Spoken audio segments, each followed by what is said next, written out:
সবাইকে স্বাগত জানাচ্ছি জুলফিকার স্টিল প্রেজেন্স ডিবেট টুনাইটে। আমি সোনিয়া হক আপনাদের সাথে আছি। আজকে আলোচনার বিষয় রেখেছি ঈদে ঘরে ফেরা সড়ক কতটা নিরাপদ। যেহেতু ঈদুল আজহা আসছে এবং ঈদে ঘরে ফিরবে মানুষ নারীর টানে, তারা যে ঘরে ফিরে সকলের ভাগ্যে কি আসলে সুখকর স্মৃতি থাকে কিনা ঈদ নিয়ে, ঈদে ঘরে ফেরা নিয়ে, সেই বিষয়টি নিয়ে আজকে কথা বলতে চাই। এবং আমার সাথে আজকে যুক্ত হয়ে গেছেন এই বিষয়ে কথা বলতে শরীফুজ্জামান শরীফ, সাবেক সভাপতি বাংলাদেশ ছাত্র ইউনিয়ন, তিনি যুক্ত হয়েছেন আমার সাথে। আমার সাথে যুক্ত হয়েছেন নিরাপদ সড়ক চাই এর মহাসচিব লিটন এরশাদ, তিনি যুক্ত হয়েছেন আমার সাথে। আমার সাথে আরও যুক্ত হয়েছেন আশিস কুমার দে, সাধারণ সম্পাদক নৌ সড়ক ও রেলপথ রক্ষা জাতীয় কমিটি। তিনজনকে স্বাগত জানাচ্ছি। এবং যেমনটা বলছিলাম যে নারীর টানে ঘরে ফিরে সবাই ফিরতে চায় ঘরে আসলে, কিন্তু অনেকের ভাগ্যেই সেই সুখ আর জোটে না। আমরা দেখেছি যে প্রতি বছর সড়ক দুর্ঘটনায় অনেকেই ভাগ্যে আসলে প্রাণহানির মতো একটা দুঃখজনক ঘটনাও আমরা দেখেছি অনেক পরিবারের সাথে ঘটে। আমি আলোচনাটা শুরু করতে চাই এবং যে শিরোনামটা রেখেছি সেই শিরোনামটা রেখেই শরীফুজ্জামান শরীফ আপনার কাছে যেতে চাই। সড়ক কতটা নিরাপদ, আমাদের সড়কগুলো কতটা নিরাপদ? আপনাকে ধন্যবাদ, দর্শক শ্রোতাদেরকে ধন্যবাদ, আমার সাথে দুই আলোচককে শুভেচ্ছা। প্রশ্নটা সরাসরি উত্তর দেওয়া যায়, প্রায় প্রতি বছর ঈদের পরে আমাদের সামনে বিশেষ করে গণমাধ্যমে যে ঘটনাগুলো সামনে নিয়ে আসে গণমাধ্যম, সমস্ত ঘটনাগুলো সামনে আসে বিষয়টি সেরকমের না। তারপরেও যতটুকু আসে সেই খবরগুলোকে রেখে বলা যায় যে সড়ক এখনও নিরাপদ না এবং প্রতিনিয়ত মৃত্যুর মিছিল এটি দীর্ঘ হয়।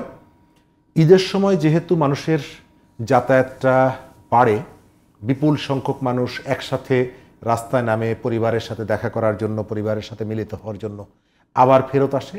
সুতরাং এই সময়টায় যে তথ্যগুলো আমাদের সামনে আসে, সারা বছরে এই তথ্যগুলোই আসে, কিন্তু ঈদের সময় যেহেতু অনেকগুলো নিউজ একসঙ্গে আমরা দেখি, সেই কারণে আমরা আটকে উঠি এবং আমরা ঈদের সময় এই বিষয়গুলোতে, বিশেষ করে এই ধরনের উৎসবের সময় সেই তথ্যগুলো আমরা নিয়ে আলোচনা করি। আমাদের এখান থেকে অনেক তথ্যের ঘাটতি আছে। রাজধানীর থেকে কত সংখ্যক মানুষ তার স্বজনের কাছে যায়, এটা নিয়ে এক এক জায়গার থেকে এক এক রকমের তথ্য আছে, প্রকৃত তথ্যটা আমাদের কাছে নেই। আবার আমাদের যত আলোচনাগুলো হয়, ঢাকার থেকে মানুষ ভোলায় যাচ্ছে, ঢাকার থেকে গাইবান্ধা যাচ্ছে, ঢাকার থেকে চট্টগ্রাম যাচ্ছে, এই তথ্যগুলো নিয়ে আমরা কথা বলি এবং তাদের যাতায়াতের জন্য নিরাপদ এবং স্বস্তিদায়ক যাতায়াতের কথা বলি। কিন্তু চট্টগ্রাম থেকে একজন মানুষ সিলেট যাবে, তাকেও কিন্তু কোনো না কোনো বাহনের শরণাপন্ন হতে হয় এবং তাকেও অনেকগুলো চ্যালেঞ্জ মোকাবেলা করতে হয়, অনেকগুলো সংকট মোকাবেলা করতে হয়। আপনি দেখবেন যে আমাদের রাষ্ট্রীয় পর্যায়ে বা সরকারের পক্ষ থেকে যে ধরনের উদ্যোগগুলোর কথা বলা হয়, ম্যাক্সিমাম জায়গায় আপনি দেখবেন রাজধানীর থেকে মানুষ রাজধানীর বাইরে যাচ্ছে, সেই বিষয়টাকে অ্যাড্রেস করা হয়।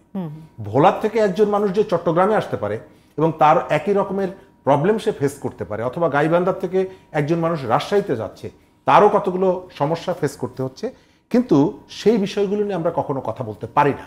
কেন পারি না হচ্ছে যে আমাদের রাজধানীর থেকে রাজধানীর বাইরে নিয়ে যাওয়ার জন্য যে ধরনের অ্যারেঞ্জমেন্টগুলো আছে, সেখানে অনেকগুলো ব্যত্যয় আছে এবং সেখানে অনেকগুলো সীমাবদ্ধতা আছে। আমাদের যে প্রস্তুতিগুলো আছে, প্রস্তুতিগুলোও কিন্তু সাফিসিয়েন্ট না, এটা আমরা সবাই জানি। আবার একই সাথে ধরেন যে আজকে শিক্ষা প্রতিষ্ঠান বন্ধ হলো এবং সন্ধ্যার আজকে সরকারি অফিসগুলো বন্ধ হয়ে গেল। আমাদের হাতে ঈদের আগে 3-4 দিন সময় আছে।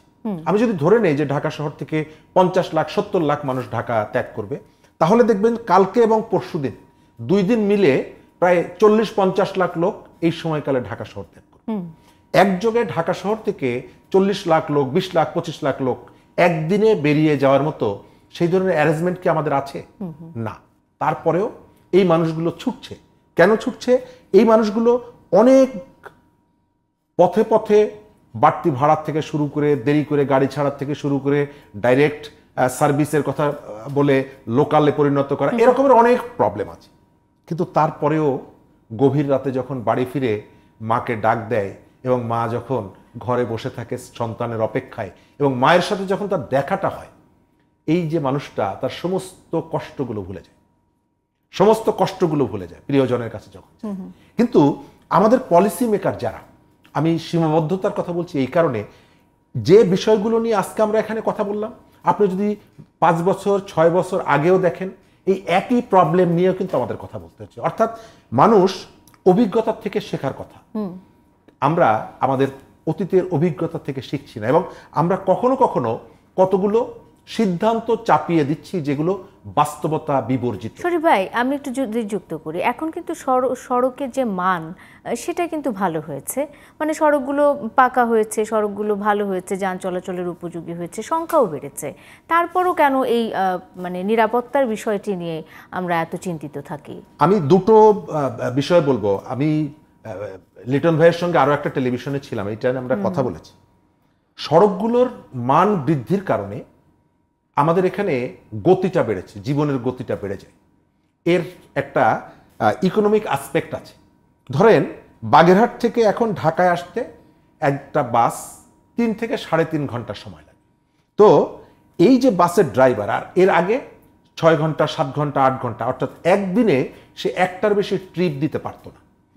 যখন 3-3.5 ঘন্টা বা 4 ঘন্টা সময় লাগে বা 5 ঘন্টা সময় লাগে, বরিশাল থেকে যে গাড়িটা আসছে সে মনে করছে যে আমি যদি দ্রুত গাড়িটা চালিয়ে ঢাকায় যেতে পারি এবং ঢাকার থেকে আরেকটা ট্রিপ যদি আমি নিয়ে আসতে পারি, তাহলে 2 বারে আমি 4,500 থেকে 5,000 টাকা অথবা এই সমপরিমাণ টাকা আমি আমার ইনকাম করব। সেই কারণে কখনো কখনো চালকরা ঝুঁকি নেয়, আবার কখনো কখনো যাত্রীদের একটা বড় অংশ চালককে উদ্বুদ্ধ করে, উজ্জীবিত করে এবং উস্কানি দেয় যে আরো দ্রুত গাড়ি চালাতে হবে। অর্থাৎ এই জায়গাটায় আমি মনে করি যে সড়ককে নিরাপদ করার ক্ষেত্রে এখানে দুটো পক্ষ আছে। একটা পক্ষ হচ্ছে অথরিটি, সরকার, মালিক সমিতি, পরিবহন শ্রমিক, আর আরেকটা পক্ষ হচ্ছে যাত্রী।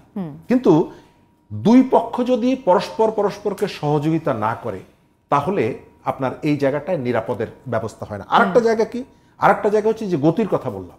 এই সময়কালে আপনি দেখবেন যে চালকের বদলে তার যে সহকারী যারা আছে তাদেরকে অনেক সময় গাড়ি চালাতে দেয়। কেন দেয়? এই যে সকাল থেকে সন্ধ্যা পর্যন্ত সে 3টা ট্রিপ দেওয়ার পরে তার শরীর স্বাভাবিকভাবে এটা নিতে পারে না। তিনি তখন করেন কি, তার সহকারীকে এসে বসিয়ে ড্রাইভিং সিটে বসিয়ে দেয়। যাত্রীরা কিন্তু চিনতে পারে না কে চালক এবং কে সহকারী। সহকারী ফোনে কথা বলছে, গাড়ি চালাচ্ছে, এবং এই ঘটনাগুলো আমরা প্রায় দেখি।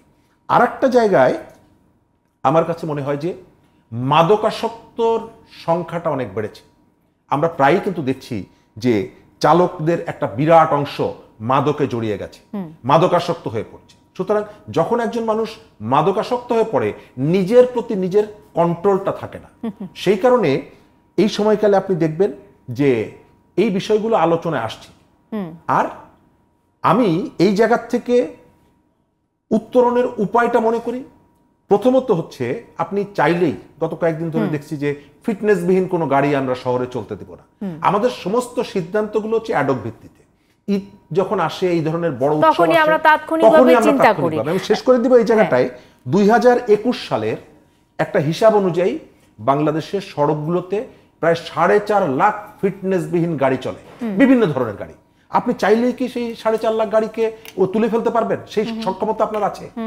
এবং এটি তুলে ফেলার ফলে সড়ক যোগাযোগ ব্যবস্থার ক্ষেত্রে যে নৈরাজ্যটা তৈরি হবে সেটি আপনি সামাল দিবেন কিভাবে, কন্ট্রোল করব কিভাবে? আপনি সেই কথাটাই বলুন যে কথাটা আপনি কার্যকর করতে পারবেন, বাস্তবায়িত।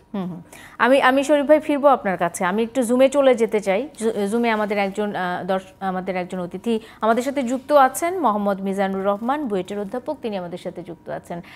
মোহাম্মদ মিজানুর রহমান শুনতে পাচ্ছেন নিশ্চয়ই, এবং আমাদের আলোচনার শিরোনামটিও নিশ্চয়ই আপনি শুনেছেন, ঈদে ঘরে ফেরা, সড়ক কতটা নিরাপদ। আমি যদি একটু যে প্রসঙ্গটিতে জনাব শরীফুজ্জামান শরীফের সাথে ছিলাম আলোচনাতে, সেটি আপনার কাছে যদি বলতে চাই যে আমাদের সড়কগুলোর মান বেড়েছে, 2 লেন থেকে 4 লেনে উন্নীত হয়েছে, সড়ক মসৃণ হয়েছে, প্রশস্ত হয়েছে, সব কিছু ঠিক আছে, কিন্তু তারপরও সড়কে যে দুর্ঘটনা সেটি ঠেকানো যাচ্ছে না, বা সেটি ঠেকানো যায় না। প্রতিবার ঈদ কিংবা বিভিন্ন পার্বণের পর আমরা এই দুঃখজনক সংবাদগুলো পড়তে বাধ্য হই, মানুষকে জানাতে বাধ্য হই। এই বিষয়টাকে কেন কমানো যাচ্ছে না? আপনার বিশ্লেষণ কি বলে, মোহাম্মদ মিজানুর রহমান?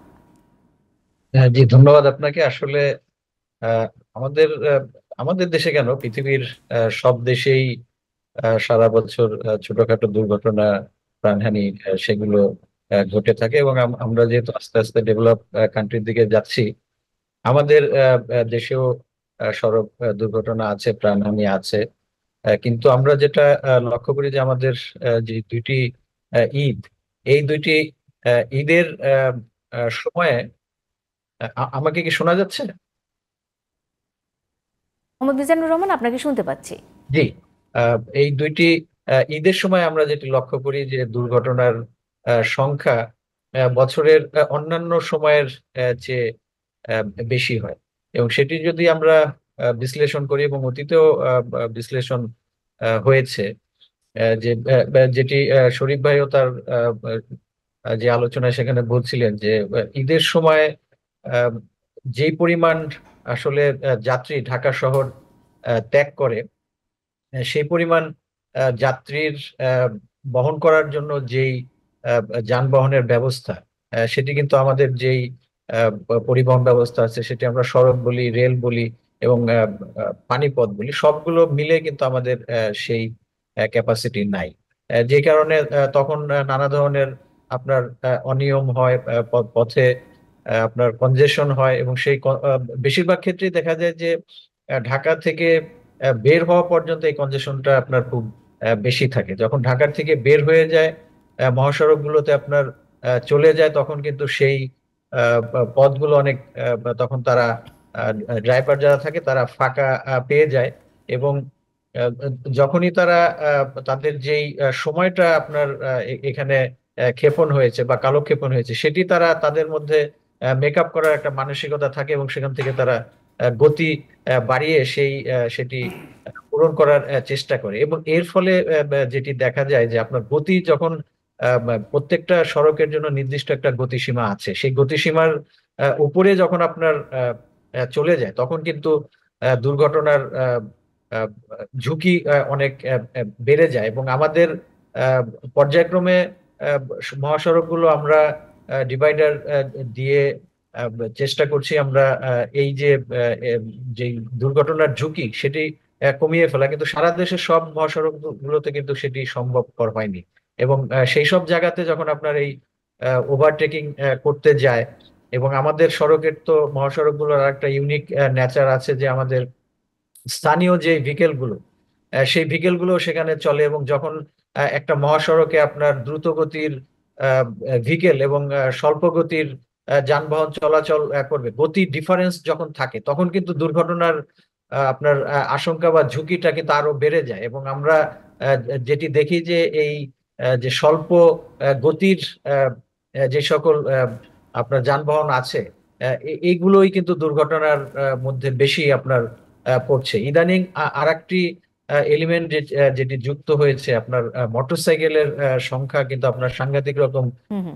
বেড়ে গিয়েছে। এবং ঈদের সময় আমরা দেখতে পাই যে ঢাকা থেকে আপনার দিনাজপুরে বা ঢাকা থেকে আপনার সাতক্ষীরা, এদিকে ঢাকা থেকে চট্টগ্রামে অনেকে আপনার মোটরসাইকেলে যাচ্ছে। মোটরসাইকেল কিন্তু আপনার মহাসড়কে চলার মতো যান কিন্তু না। আর যেহেতু মোটরসাইকেলে এমনি একটু আপনার যেহেতু দুই চাকার যান, এখানে ব্যালেন্সের একটু অভাব থাকে, এবং দুর্ঘটনা কিন্তু বেশি ঘটে। আর আরেকটা যেটি হয় যে আমাদের যখন কনজেশন হয়, তখন কিন্তু আমরা আসলে নিয়ম কানুন মানি না, উল্টা দিক দিয়ে আপনার আহ, হয়তো চলা শুরু করে। এবং যখন আপনার আহ, হয়তো ডিভাইডার মানে দেওয়া আছে, তখন কিন্তু আপনি যখন একদিক দিয়ে যাচ্ছেন, তখন কিন্তু স্বাভাবিকভাবে একটু আপনি দ্রুত গতিতে যাবেন। এবং অন্য দিক দিয়ে যে আপনার কোনো গাড়ি আসবে, সেটি কিন্তু ড্রাইভারের মাথায় কিন্তু থাকে না। কিন্তু এই ধরনের ক্ষেত্রেও আমরা দেখেছি যে দুর্ঘটনাগুলো ঘটে, এবং ঈদের সময় এই ধরনের ঘটনা বেশি থাকে। এই কারণে যারা মহাসড়কের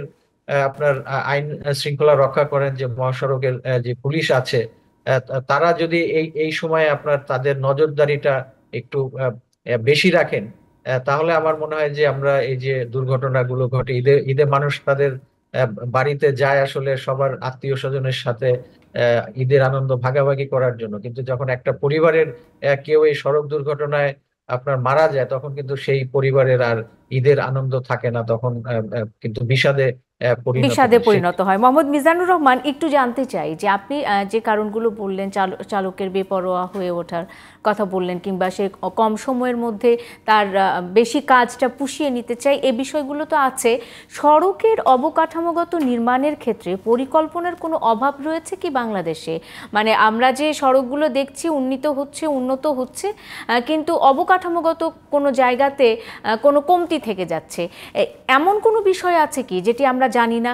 আপনার কি মনে হয় মোহাম্মদ মিজানুর রহমান? জি, যে যে প্রসঙ্গটি আপনি অবতারণা করলেন, একসময় আমাদের সড়কের কিছু ত্রুটি বিচ্যুতির কারণেও কিন্তু কিছু দুর্ঘটনা আপনার ঘটেছে, এবং কিন্তু সেগুলো কিন্তু আইডেন্টিফাই করে, যেগুলোকে আমরা ব্ল্যাক স্পট বলি। আসলে কোনো জায়গায় আপনার যদি একটা নির্দিষ্ট স্থানে আপনার 1 বছর বা 2 বছরের মধ্যে যদি একাধিক দুর্ঘটনা ঘটে, তাহলে বুঝতে হবে যে ওইখানে সড়কের কোনো ত্রুটি আছে। বিশেষ করে আপনার সড়কের যে বাঁকগুলো থাকে, সেই ধরনের জায়গাতে এই দুর্ঘটনাগুলো বেশি ঘটে।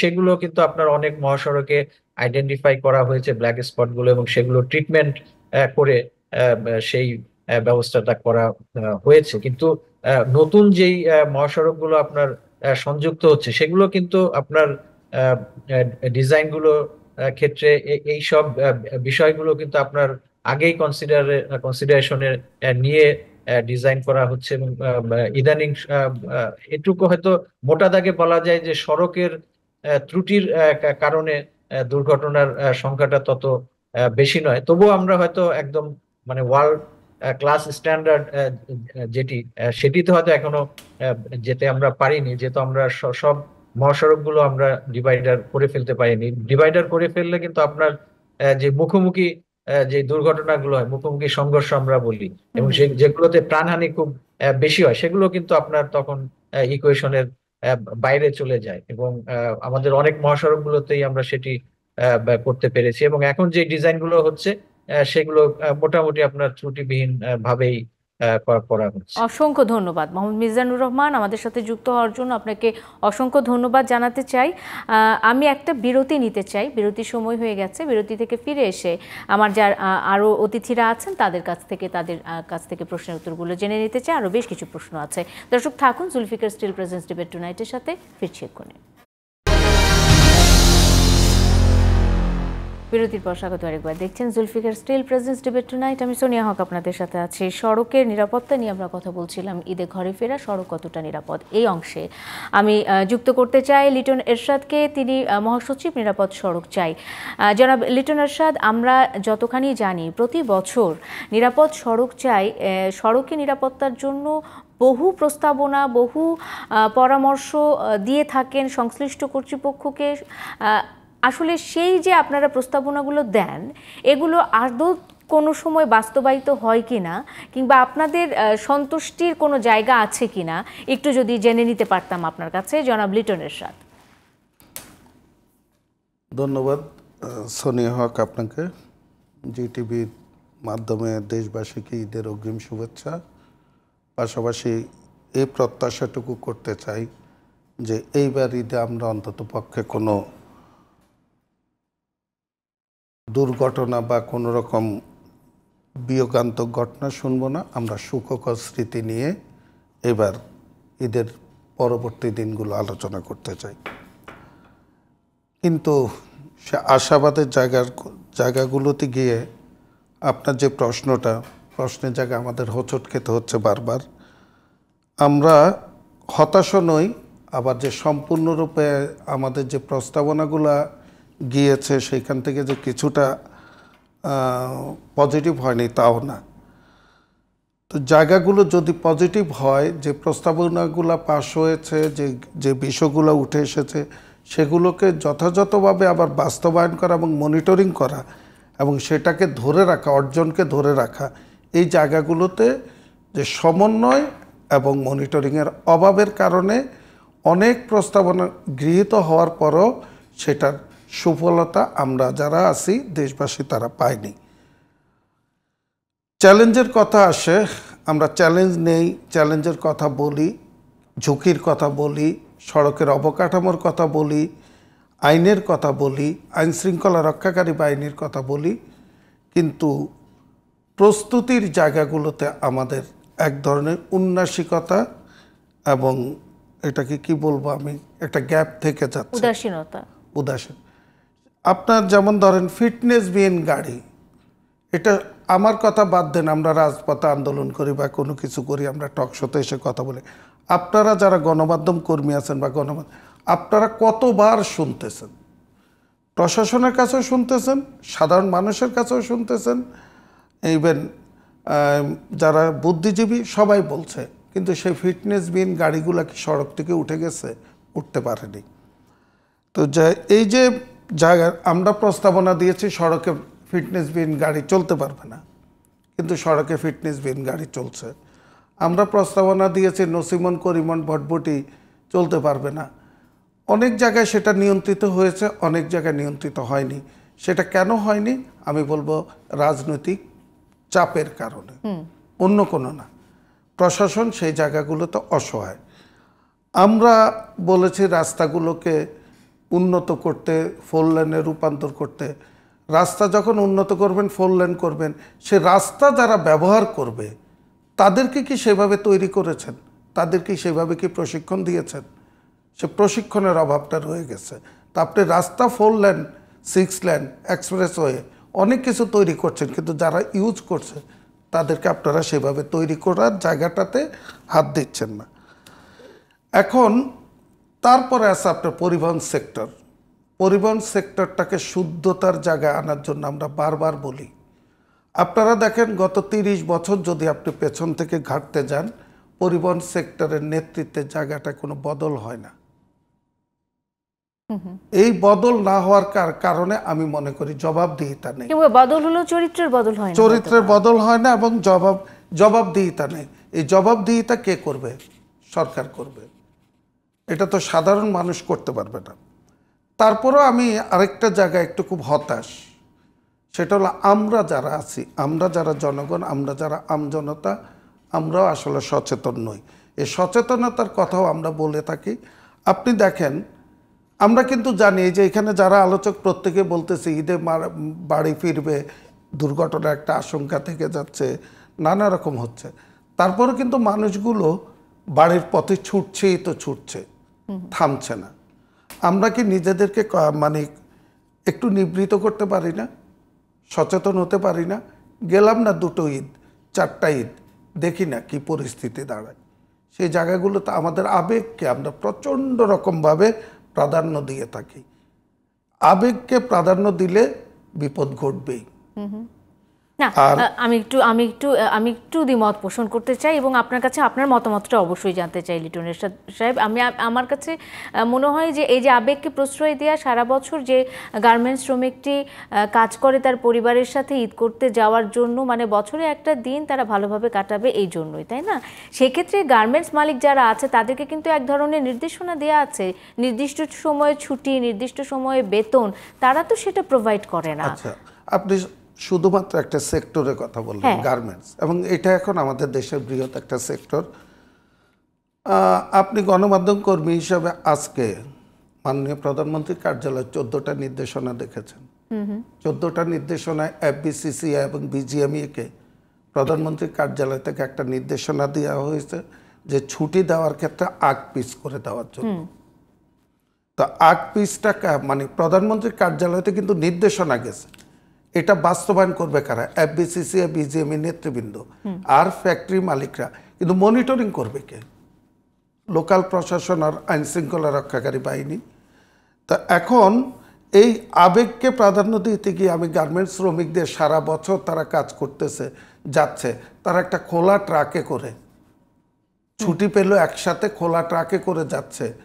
আমি আমার এই যে আপনার যে সিম্পেথি দেখাতে গিয়ে তাদের প্রশ্রয় দিলাম, প্রশ্রয়ের জায়গাটাতে জীবন যখন নিভে যাচ্ছে তখন ক্ষতিটা কার হচ্ছে? তার হচ্ছে, দেশের অর্থনীতির ক্ষতি হচ্ছে, সামগ্রিকভাবে দেশের অর্থনীতিতে চাপ পড়ছে। আর ঝুঁকির কথা যে আমরা মানে আমি এই জায়গাটা বলবো যে আমরা বোধহয় ঝুঁকি নিতে বেশি পছন্দ করি। চালক ঝুঁকি নিচ্ছে, মালিক ঝুঁকি নিচ্ছে, যাত্রী ঝুঁকি নিচ্ছে। আর এই জায়গায় আমি প্রশাসনের পক্ষে যাব। প্রশাসন ও ঝুঁকির মাঝখানে পড়ে কি করবে তারা? তারা দিশেহারা। দিশেহারা। যেমন হাইওয়ে পুলিশ এখন হাইওয়েটাকে কন্ট্রোল করছে, এই হাইওয়েটা যাচ্ছে, যাওয়ার মাঝখানে পড়ছে আপনার একটা ধরেন সিরাজগঞ্জ জেলা, এতটুক পর্যন্ত হাইওয়ে, এটা জেলার অভ্যন্তর দিয়ে যাচ্ছে বা জেলার ইয়ে দিয়েছে লোকাল প্রশাসন। এই হাইওয়ে পুলিশের সাথে লোকাল প্রশাসনের একটা সমন্বয়ের অভাব আছে। তারপরে আপনি আসেন, এবার একটা আসার কথা হলো ড্রোনে যে পরিস্থিতিটাতে বিভিন্ন জায়গায় যখন হাইওয়েতে গাড়িগুলো চলাচল করবে, ড্রোন গিয়ে সেটা ধরবে, ধরার পরে নিকটবর্তী ইউনিট গিয়ে সেই যানজট মুক্ত করবে। কিন্তু একটা কথা মাথায় রাখতে হবে যে আমাদের ঈদুল ফিতর থেকে একমুখী চাপ, ঈদুল আজহাতে কিন্তু দ্বিমুখী চাপ। মানুষ যেমন ঢাকা থেকে ভাইয়ের সাথে একমত, বিভিন্ন প্রান্ত থেকে এক জায়গা থেকে আরেক জায়গায় যাচ্ছে, তেমনি কোরবানির পশুবাহী গাড়িগুলো বিভিন্ন জায়গা থেকে বিভিন্ন জায়গায় ঢুকছে যাচ্ছে। তো এই দুইটা চাপ নিয়ে পরিকল্পনা জায়গাগুলোতে আমরা যদি আমি জাস্ট 1 দশকের কথা পর্যালোচনা করি, 1 দশকে কতবার এই বিষয়গুলো আলোচনা হচ্ছে, কিন্তু কোনো সুরাহা হচ্ছে না। আমি একটু লিটনের সাথে আপনাকে থামিয়ে আমি একটু এই অংশে চলে আসতে চাই। আশিস কুমার দে, এতক্ষণ অনেকগুলো প্রসঙ্গ এসেছে, অনেকগুলো অভিযোগের মতোই এসেছে, শুনিয়েছে বিষয়গুলো। ফিটনেসবিহীন গাড়ির যে চলার কথা না, সেই ফিটনেসবিহীন গাড়ি চলছে, মহাসড়কে 3 হুইলার চলছে, নসিমন করিমন চলছে, ভটভটি চলছে, বিভিন্ন ধরনের প্রস্তাবনা নিরাপদ সড়ক চায়ের পক্ষ থেকে বারবার দেয়া হয়েছে। তারপরও সেগুলো আসলে বাস্তবায়নের ক্ষেত্রে বা আইন প্রয়োগে আরও কঠোর হওয়ার ক্ষেত্রে এক ধরনের নমনীয়তা দেখানো হয়েছে। এটি কেন? এই প্রশ্নটির উত্তর আপনার কাছে জানতে চাই। ধন্যবাদ। জিটিভির মাধ্যমে দেশবাসীকে ঈদুল আজহার আগাম শুভেচ্ছা। আপনি যে প্রশ্নটি করেছেন সেটি খুবই গুরুত্বপূর্ণ এবং এই বিষয়গুলো যারা অবতারণা করেছেন, আমার ডান পাশে উপবিষ্ট 2 জন সম্মানিত আলোচক, তারা কিন্তু প্রশ্নের মধ্যে উত্তর দিয়েছেন যে রাজনৈতিক প্রভাব প্রতিপত্তির বিষয়টি চলে আসছে এখানে। তো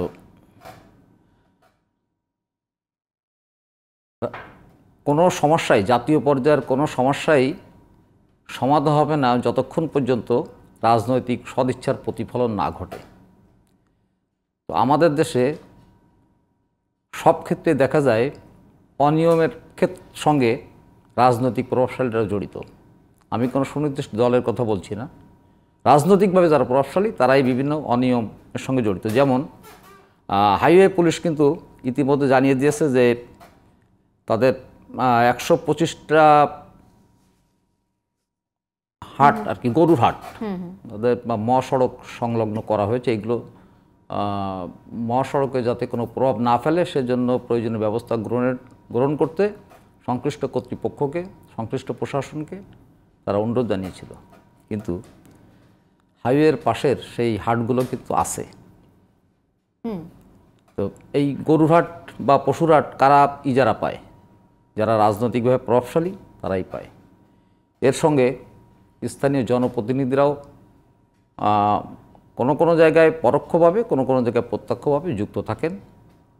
একটা পর্যায়ে আইন প্রয়োগকারী সংস্থা বা সিভিল প্রশাসন তারা তাদের ক্ষমতা বা বিধিবিধানগুলো, সরকারি নির্দেশনাগুলো যথাযথ প্রয়োগ করতে পিছপা হন।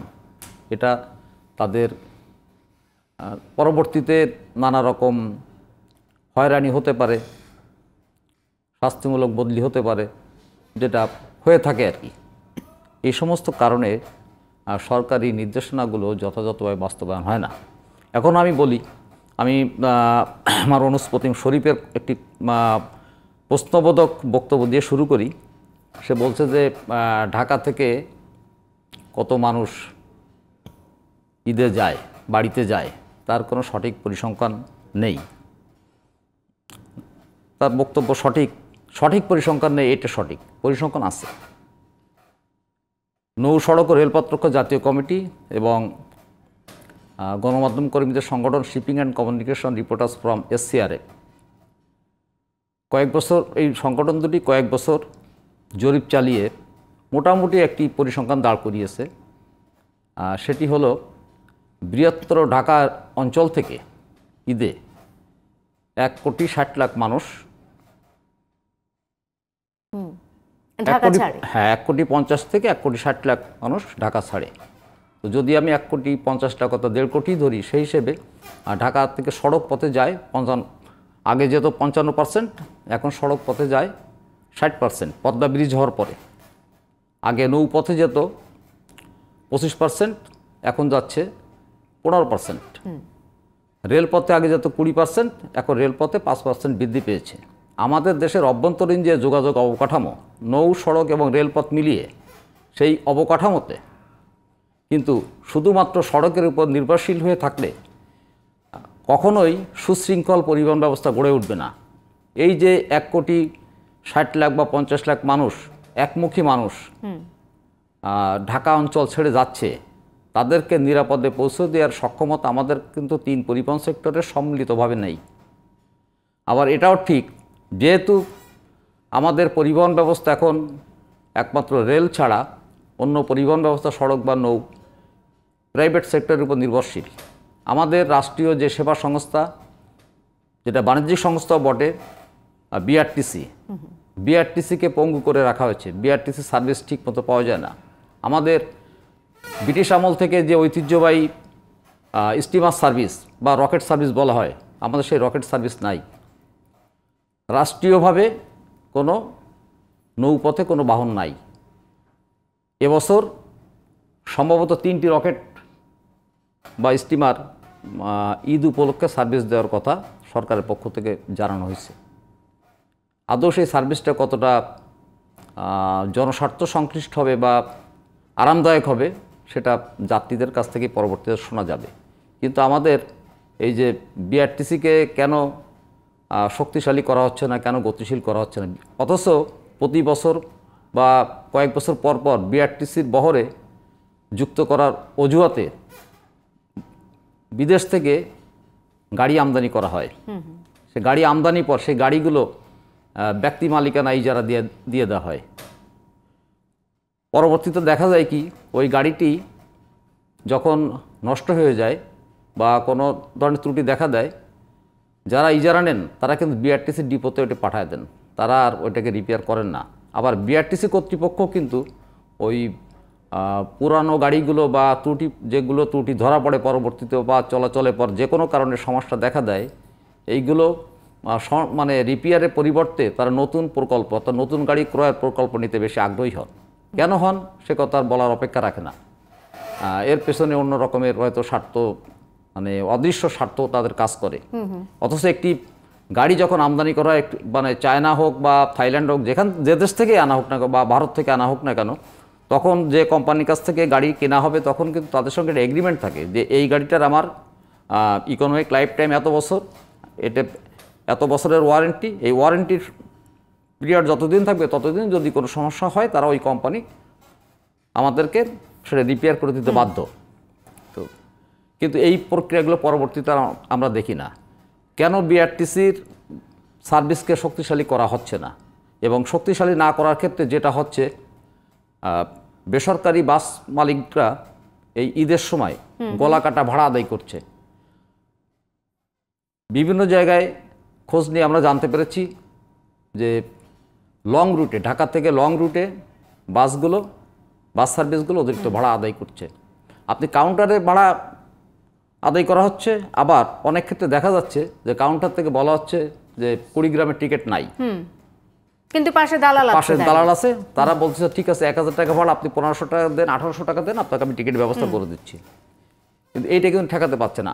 আজকে বিআরটি এর চেয়ারম্যান মহোদয় মহাখালী টার্মিনাল এটা কেন হয়? আমি যদি আশিস কুমার দি, আপনি যে প্রসঙ্গটি এনেছেন, এটি রীতিমতো ভুক্তভোগী আমরা অনেকেই আছে। আমি যদি মানে ভুল না করি, শরীফ ভাই, লিটন এরশাদ কিংবা আপনি নিজেও হয়তো বা এটির ভুক্তভোগী হয়েছেন, আমি নিজেও হয়েছি। দেখা গেছে যে কাউন্টারে গিয়ে টিকিট নাই, অথচ পাশ থেকে একজন ডেকে নিয়ে যে বলে যে বেশি দামে একটা টিকিট ধরিয়ে দেয়। তো এইটি আসলে কি মনিটর করার মতো প্রশাসন আমাদের দেশে নাই? এরকম কি আছে? নিশ্চয়ই আছে। তো তারা করে না কেন? ওই যে সব জায়গায় তো কিছু আদান প্রদানের ব্যবস্থা থাকে, আচ্ছা, অদৃশ্যভাবে কিছু আদান প্রদানের ব্যবস্থা থাকে। অপকর্ম করতে গেলে অপকর্ম করে হজম করতে হলে তো আপনার কাউকে না কাউকে খুশি রাখতে হবে। আমাদের ক্ষেত্রে তাই হয়। আর আমাদের সড়ক পরিবহন সেক্টর তো একটি শ্রেণীর হাতে জিম্মি। আপনার সেটা মালিক পক্ষ হোক, শ্রমিক পক্ষ, দুই পক্ষই কিন্তু অত্যন্ত প্রভাবশালী এবং তাদের কাছে সরকারও কখনো কখনো অসহায় হয়ে যায়। আমরা এর আগে দেখেছি যখন 2018 সালে রমিজউদ্দিন ক্যান্টনমেন্ট কলেজের 2 জন শিক্ষার্থী গাড়ি চাপায় মারা গেল।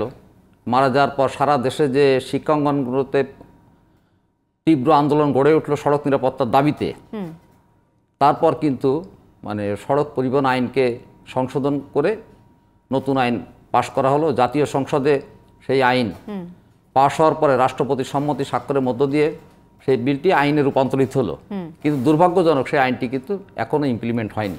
ওকে, আমি আশিস কুমার দে, আমি আপনার কাছে আমি আইনের বিষয়টি লিটন এরশাদের কাছ থেকে জানতে চাইবো যে আসলে ব্যত্যয়টা কোথায় বা কেন এটি বাস্তবায়িত হলো না। আপনার কাছে একটু জানতে চাই, যদি রেলপথকে উন্নত করা যেত, সড়ক পথের উপর চাপটা কি কম হতো কিনা তুলনামূলকভাবে? ভারতে তো সেরকমটাই দেখা যায়। আপনার কি মনে হয় আশিস কুমার দে? আমাদের দেশে শুধু রেলপথ উন্নয়ন করলে হবে না, রেলপথের উন্নয়ন তো অবশ্যই দরকার। রেলপথকে সম্প্রসারিত করতে হবে, যেটা বর্তমান সরকার সেই রেলপথকে সম্প্রসারিত করার উদ্যোগ নিয়েছে। আবার এই যে চতুর্থ মেয়াদের যে আওয়ামী লীগ সরকার, এর প্রথম মেয়াদের নির্বাচনের আগে 2008 সালে যে 29শে ডিসেম্বর নির্বাচন হলো, সেই নির্বাচনের আগে আওয়ামী লীগের দলীয় ইশতেহারে কিন্তু বলা হয়েছিল যে রেল পরিবহন ব্যবস্থার আধুনিকায়ন এবং সম্প্রসারণ করা হবে, অভ্যন্তরীণ নৌ পরিবহন ব্যবস্থার উন্নয়ন এবং বিলুপ্ত নদ নদী খনন করে যে বিগত সময়ের যে নৌপথ ছিল সেই নৌপথকে পুনরুদ্ধার করা হবে। আমাদের কি ছিল, আমাদের 1967 থেকে 69 পর্যন্ত যে জরিপ করেছিল নেদারল্যান্ডসের নেডেকো নামের সংস্থা বাংলাদেশের অভ্যন্তরীণ নৌপথের উপর, সেখানে প্রায় 25,000 কিলোমিটার নৌপথ ছিল। সেই নৌপথ পরবর্তী 90 দশকে নেমে আসে 4,500 কিলোমিটারে। সরকারের যে নির্বাচনী ইশতেহারে বলা হয়েছিল নৌপথের উন্নয়ন করতে হবে, নদীগুলো হারিয়ে যাওয়া নদীগুলো পুনরুদ্ধার করতে হবে, বিলুপ্ত নৌপথ পুনরুদ্ধার করতে হবে এবং নৌ পরিবহন ব্যবস্থাকে সম্প্রসারিত করতে হবে। আমাদের দেশের অভ্যন্তরীণ যে অবস্থা, সেক্ষেত্রে নৌপথকে ইগনোর করে শুধুমাত্র সড়ক অবকাঠামো উন্নয়ন করলে হবে না। কিন্তু এই যে সমস্যাগুলো, এই সমস্যাগুলো কিন্তু একদিনের সৃষ্টি হয়নি। আমাদের মাননীয় প্রধানমন্ত্রী কিন্তু তার নির্বাচনী ওয়াদা মোতাবেক সরকার গঠনের পর নৌ পরিবহন খাতে ব্যাপক বিনিয়োগ করেছেন বা এখনও করে চলেছেন। এবং ওই প্রথম দফায় যে বিনিয়োগটা হয়েছিল, তখন বাংলাদেশ অভ্যন্তরীণ নৌ পরিবহন কর্তৃপক্ষ, যাকে আমরা সংক্ষেপে BIWTA বলি, তারা একটি পরিকল্পনা নিয়েছিল 53টি নৌপথের 24টি নৌপথ প্রাথমিক পর্যায়ে খনন করা হবে, দ্বিতীয় পর্যায়ে বাকি নৌপথগুলো খনন করা হবে এবং তাদের লক্ষ্যমাত্রা ছিল 10 বছরে 10,000 কিলোমিটার নৌপথ পুনরুদ্ধার করা হবে। 10,000 কিলোমিটার নৌপথ পুনরুদ্ধার করা হবে, তার মানে আগের ছিল প্রায় 4,000 কিলোমিটার, যেটা বিলুপ্ত হওয়ার পরে ছিল, আর 10,000 হলেই হয়ে যাবে 14,000।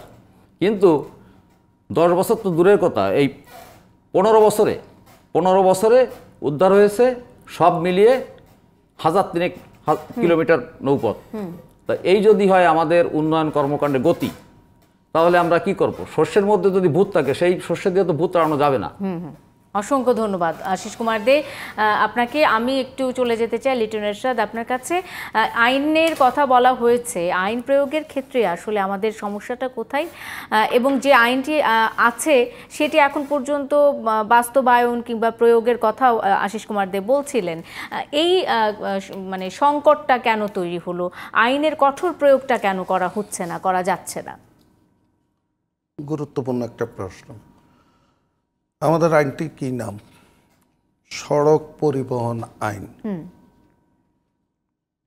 এই আইনটা শুরুতেই আমরা যখন অংশীজন, সুধী সমাজ, বিভিন্ন স্টেক হোল্ডার, এই আইনটি যখন প্রণয়ন হয়, বিভিন্ন মতামত, সৌভাগ্যের বিষয় হলো আমাদের পক্ষ থেকে আমাদের মাননীয় চেয়ারম্যান বিভিন্ন এই আইন কমিটিতে উনি ছিলেন, সংসদীয় কমিটিতেও তিনি এই আইন নিয়ে যখন ব্যাটিং হয় সেখানে উপস্থিত ছিলেন।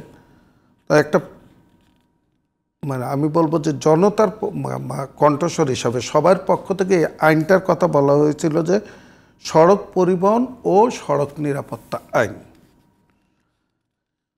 আইনটি করা হয়েছে সড়ক পরিবহন আইন 2018 স্টুডেন্ট মুভমেন্টের কারণে আইনটি আলোর মুখ দেখে সংসদের মাধ্যমে।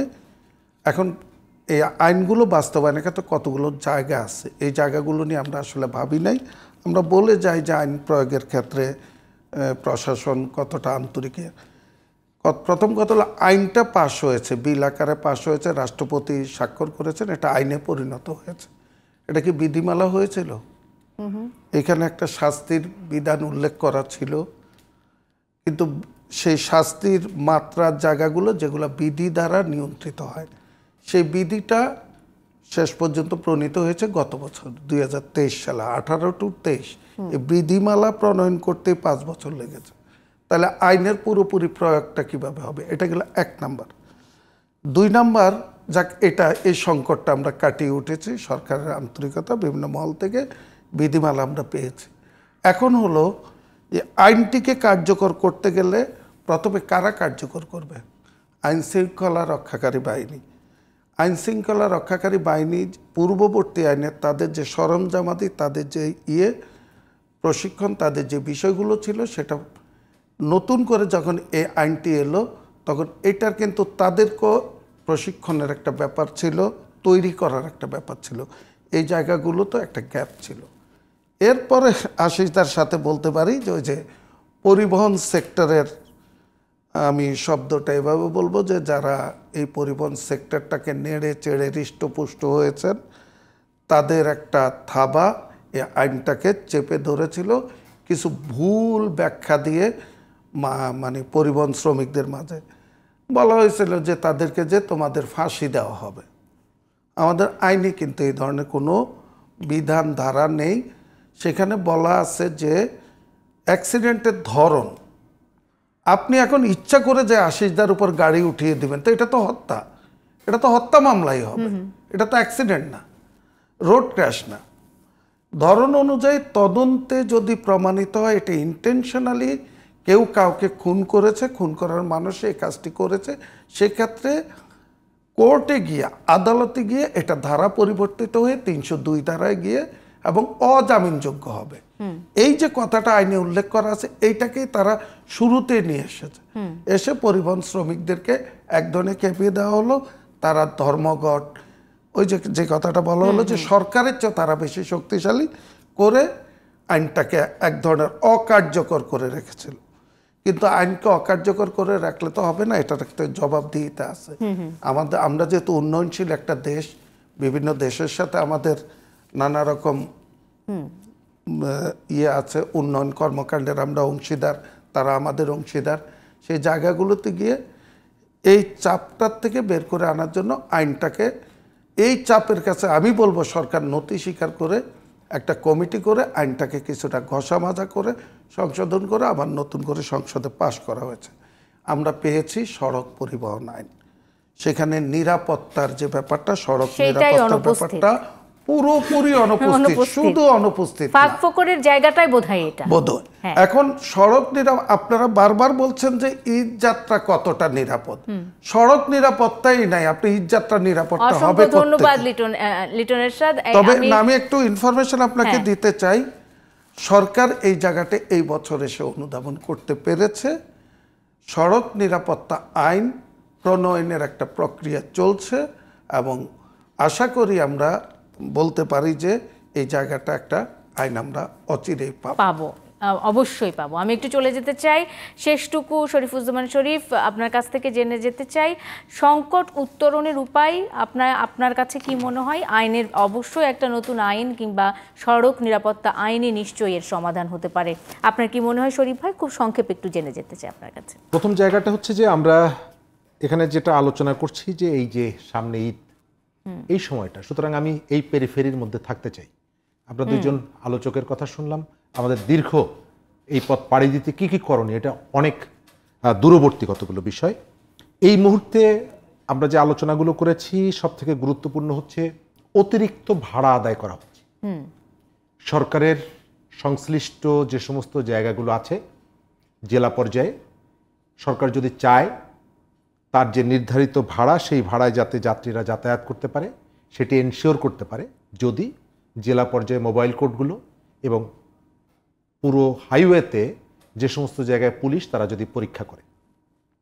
দ্বিতীয় জায়গাটা হচ্ছে যে আমাদের দৃষ্টিভঙ্গির জায়গাটা, সরকার কিন্তু কখনো কখনো তার ব্যবসায়ীদের স্বার্থ প্রায়োরিটি দিতে গিয়ে বেসিক জায়গা থেকে সরে যায়। আমরা আলোচনা করছি যে আমাদের রেলের প্রতি মানুষের আগ্রহ বাড়ছে, রেলের প্রতি নিরাপদ একটা বাহন, কিন্তু আপনি গত কয়েকদিন ধরে দেখবেন চট্টগ্রাম থেকে কক্সবাজার পর্যন্ত যে রেল লাইনটা, এবং সেখানে চট্টগ্রাম কক্সবাজারের যে রেল চলাচলটা শুরু হয়েছিল এবং খুবই লাভজনক একটা জায়গা ছিল, সরকার চট্টগ্রামের 3টি পরিবহন সংস্থাকে, পরিবহন মালিককে সুবিধা দিতে গিয়ে সেখানে আকস্মিকভাবে কেন এই ট্রেনটা বন্ধ করা হলো, তার একটা স্পষ্ট ব্যাখ্যা সরকারের কাছ থেকে থাকা উচিত। যে এত অর্থ ব্যয় করে এবং রেল সেক্টর সহ পরিবহন সেক্টরে যে অনিয়ম দুর্নীতি, আমাদের গত কিছুদিন ধরে মিডিয়াতে আসছে ডেমো ট্রেনের নামে আমরা 650 কোটি টাকার যে অপচয় করলাম, তার কোনো জবাবদিহিতার জায়গা নেই। এখানে দুটি পক্ষ আছে, একটা পক্ষ হচ্ছে সরকার, মালিক সমিতি ইত্যাদি ইত্যাদি। সরকার এদের স্বার্থ কিভাবে দেখে, আমি এই যে চট্টগ্রামের কথাটা বললাম, কয়েক বছর আগে ময়মনসিংহ থেকে ঢাকায় একটা ট্রেন আসতো খুব ভোরবেলায়, এবং ময়মনসিংহের যাত্রীরা ওই ট্রেনে এসে ঢাকা অফিস ধরতেন। হঠাৎ করে দেখা গেল যে এনা পরিবহন নামে একটা পরিবহনের স্বার্থে এবং সহ আরো কয়েকটা পরিবহনের স্বার্থে সেই ট্রেনের সময়সূচি পরিবর্তন করে এমন ভাবে করা হলো তাদের হাতে বাধা হয়ে যায়। আমি শেষ করব এই জায়গাটায়, নাগরিক হিসেবে আমাদের একটা দায়িত্ব আছে। আমি মনে করি যে ঢাকা শহরের ভিতরে যারা গাড়ি চালায়, যে চালকরা, এরা খুবই মানবিক। আমরা যেভাবে একটা হাত তুলে রাস্তা পার হয়ে যায় চলন্ত গাড়ির সামনে দিয়ে, এই চালকরা চাইলে আমার গায়ের উপরে তুলে দিতে পারে। ঢাকা শহরের চালকদের, আমি হাইওয়ের চালকদের অনেক সমালোচনা করব, কিন্তু ঢাকা শহরের চালকরা অনেক মানবিক। অবশ্যই অবশ্যই আমরা আমাদের নিজেদেরও সচেতনতার একটা জায়গা শহর হচ্ছে রয়েছে। ঢাকা শহর, পৃথিবীর রাজধানী শহর, যেখানে আপনার একটা হাত, দুটো হাতের দরকার নেই। আপনার একটা হাত যদি থাকে, আপনি যদি একবার তোলেন, আপনি সেখানে যে কোনো জায়গায় গাড়ি থামিয়ে দিতে শেষ পারেন। করতে হচ্ছে শরীফ ভাই, একেবারে সময় শেষ হয়ে গেছে। অসংখ্য ধন্যবাদ শরীফুজ্জামান শরীফ, লিটন এরশাদ এবং আশিস কুমার দে, এবং আমার সাথে জুমে ছিলেন মোহাম্মদ মিজানুর রহমান। সকলকেই ধন্যবাদ জানিয়ে আজকের মতো শেষ করতে চাই ডিবেট টুনাইটের আজকের পর্বটি। দর্শক, এই ছিল আজকের মতো। ধন্যবাদ সবাইকে সঙ্গে থাকার জন্য। শুভরাত্রি।